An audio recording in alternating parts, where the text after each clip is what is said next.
It starts the way so many quiet nights claim they will start, with everyone pretending they're about to sleep, while the walls are practically vibrating with someone else's drama. In this neighborhood, even silence feels temporary, like a pause button that never quite sticks. Late at night, the shouting next door is so loud it's basically a broadcast, and the couple trying to rest can't help but comment on it. Half annoyed, half fascinated, like they're unwilling subscribers to the world's messiest reality show. The yelling isn't subtle. It's the kind of argument you can map room to room in your head. And even before anyone opens a door, you can feel the pattern. A family dispute spills out, another family gets dragged in, and suddenly everyone's living in the same problem. The knock comes at an absurd hour, and it's not a stranger. It's a neighbor's son, stressed, embarrassed, and asking for money because he wants to escape the fight by going to a motel. He isn't asking because he enjoys the drama. He's asking because he's cornered between principle and pressure, between what he wants and what his father insists on controlling. His father's objections aren't about curfews or grades. They're about his girlfriend, specifically about her racial background and what that relationship looks like to older eyes stuck in older thinking. The father's anger isn't merely disapproval. It's the kind that turns personal choices into a family battleground, the kind that makes a young man feel like the only peace he can buy is rented by the night. But now the argument isn't confined to the neighbor's living room. It's in the doorway. It's in the hallway. It's in the home of the couple who opened the door. The father storms in too, proud and stubborn, insisting he will not be told what to say or how to think. The mother is exhausted, tired of playing referee, tired of watching her son and husband collide over the same issue, tired of the night becoming a cycle of shouting and ultimatums. And the hosting household, already half awake, already irritated, tries to be good neighbors, which in practice means they offer coffee, food, and a couch, even though it's the middle of the night and nobody asked to run an emergency shelter. This is where the comedy and discomfort sit side by side. Hospitality is offered with one hand, while the other hand gestures in frustration. The son decides to stay the night on the couch, partly because he needs somewhere to go, and partly because accepting the offer becomes its own small challenge to the older man's assumptions. The host, who is famously loud and blunt, tries to prove he's not the villain he's often painted as, yet his attempts to be reasonable are tangled in old prejudices he can't fully let go of. He says things are clearly insensitive. He makes crude jokes. He leans on stereotypes. And then, almost in the same breath, he insists he's being fair, as if saying, "I'm not against you," makes everything that follows harmless. Morning arrives, and the overnight guest is still there, now wearing borrowed clothes, eating breakfast, and turning the household into a strange temporary family. The mother next door shows up too, trying to stabilize the situation by keeping her son close while she straightens out her husband. The phrase "straighten out" is doing heavy lifting because what she's really trying to do is push a grown man toward humility, toward admitting that his language and attitude are damaging his own family. The son isn't demanding perfection. He's demanding basic respect. He wants his father to stop using degrading labels for the woman he loves. He wants the arguments to stop being about shame and appearances and to become about reality. His relationship is not a debate club topic. It's his life. And then, in a moment that says a lot about how pride works, the host tries to intervene with what he believes is wisdom. He calls the son in for a man-to-man talk, telling a long story from an old movie about a strict father, a rebellious son, and a tragic ending. He's trying to sound profound, trying to make the point that fathers and sons shouldn't let stubbornness become a permanent wound. It's clumsy, but it's sincere in its own odd way. He's basically saying, "Go home. Don't let this drag out." The son listens politely, even affectionately, and then twists the lesson in the most literal way possible, treating the story like a warning that if his father doesn't change, the conflict will become permanent. The host thinks he's solved something, only to realize he's been outmaneuvered by the very person he tried to advise. Eventually, the father comes over, pushed by the practical reality that his son is next door, living under someone else's roof. Pride hates that image. Pride hates the idea that the neighbors are feeding your child and giving him a bed while you stand in your own house acting like you don't even have a son. The father tries to apologize, but the apology lands like a stone because it's tangled with conditions. He starts to soften, then immediately adds a sentence that reveals he's still measuring everything through prejudice and fear. The son, hearing that, doesn't explode. He simply decides the conversation isn't ready. In that moment, quiet refusal forces the father to see what his words are costing him. The reconciliation happens not because everyone suddenly becomes enlightened, but because the pressure of losing family finally outweighs the comfort of being right. It's imperfect peace, but it's peace. That first storyline sets the tone for the next.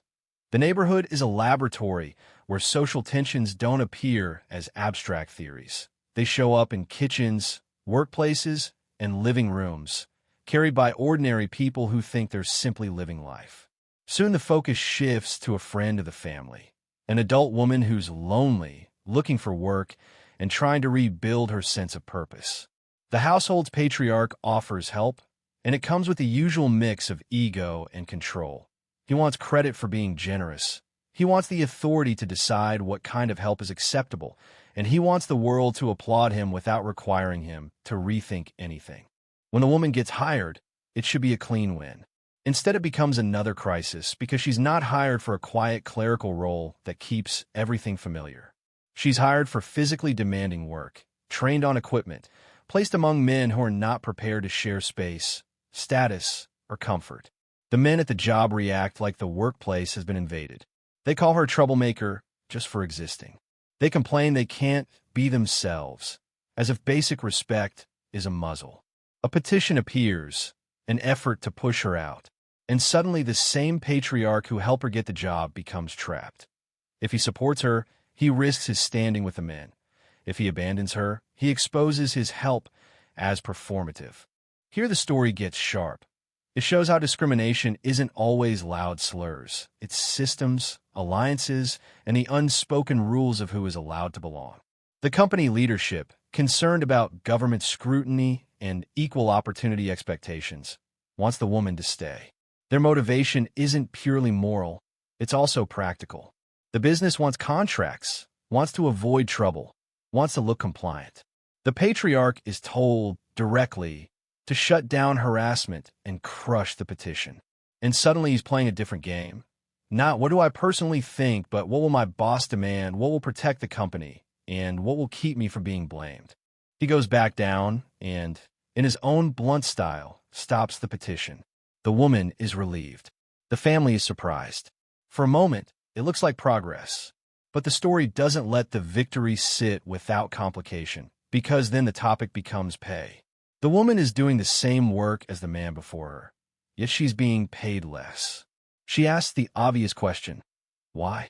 The patriarch's old beliefs surface again, those tired claims about who deserves what. And then the joke lands like a hammer. The difference in pay is small, and it turns out she's being paid exactly what he's being paid. Suddenly his theory about value collapses because it's no longer about women versus men in the abstract. It's about him. The discomfort becomes personal. Equality stops being a concept and becomes a mirror. From there, the story pivots again into domestic anxiety, this time around life, death, and the future. A funeral triggers a conversation about how quickly people vanish, how families fracture, how parents can give everything and still feel unappreciated. It's not sentimental. It's blunt, sometimes insensitive, sometimes strangely honest. The older man fears being forgotten. The younger generation is cynical about the world. That cynicism spills into the marriage upstairs, where the young couple argues about whether to have children at all. The wife wants a baby, partly from love, partly from identity, partly from the instinct to build a future. The husband refuses, not because he hates children, but because he's terrified of what kind of world they'd be born into. He lists fears about pollution, social instability, and the sense that modern life is becoming unsafe and unpredictable. The argument stings because it reveals something deeper than the topic itself. The wife feels that the dream she thought they shared was never fully shared. The husband believes he's being responsible. She experiences it as betrayal. They fight through ideals, but what's really on the table is trust. Can you build a family if you don't agree on what hope looks like? Can you promise a future if you're convinced the future is collapsing? Even the household's older couple gets pulled into it, commenting from downstairs, projecting their own desires onto the debate, especially the longing to become grandparents, to relive joy through the next generation, to imagine holidays and laughter and continuity. The fear of not having grandchildren becomes their own quiet grief. And then, as if the neighborhood hasn't had enough chaos, the next domestic event arrives: a party. A simple home gathering meant to sell household products becomes a stage for nerves, social awkwardness, and one more major crisis, because the patriarch of the household disappears. He's supposed to be out of town at a lodge convention. He's supposed to call. He doesn't.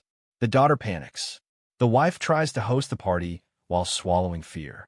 Guests arrive, introductions happen, jokes are told, and beneath it all runs the same question like a siren. Where is he? The party becomes a surreal contrast. Smiling faces and sales pitches on the surface, dread underneath. The hostess practices her welcoming speech, obsessing over her hands, over timing, over tiny details, because focusing on small, controllable things is sometimes the only way to survive big, uncontrollable fear. The sales representative treats the products like a romantic adventure. The guests chat. Someone translates for a spouse. People try to keep it light. But the missing man is the gravity pulling everything down. Calls are made. Messages are exchanged. The daughter's imagination spirals toward worst-case scenarios. The son-in-law tries to force rationality, insisting that worry without proof is useless. Their argument becomes a fight about emotion versus logic, love versus detachment, the right way to respond when your world feels shaky. By the end of this stretch, the neighborhood has essentially served three intense portraits of conflict: the family torn by prejudice and pride, the workplace tested by equality and backlash, and the household strained by fear, uncertainty, and the fragile performance of everything is fine, while something feels deeply wrong. The brilliance of it is that none of these conflicts are presented as distant. They are not grand speeches on a podium. They are coffee in a kitchen at 1 a.m., a petition on a loading dock, a nervous hostess rehearsing a line while her heart is elsewhere. It's messy, human, sometimes funny, sometimes uncomfortable, and always revealing. The real drama isn't only what people say. They show you who they are by what they refuse to let go of, and what they're willing to change when the cost becomes too high.